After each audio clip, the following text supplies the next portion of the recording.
Dua suara dentuman keras menghebohkan warga di Jalan Hayamuruk Denpasar Timur Jumat 21 Oktober siang sekitar pukul 13.45 WITA. Apalagi dentuman itu terjadi menjelang gelaran puncak KTT G20 sehingga cukup membuat panik warga. Namun setelah dicek pihak terkait, suara tersebut berasal dari konsleting listrik. Informasi yang diperoleh warga awalnya panik karena suara dentuman tersebut terdengar sangat dekat, tetapi tak terlihat adanya tanda bekas ledakan seperti api atau asap.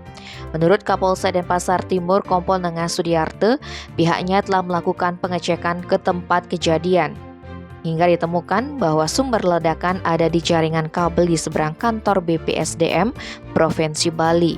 Dua ledakan tersebut diakibatkan hubungan arus pendek listrik. Saat ini teknisi PLN disebut sedang melakukan perbaikan.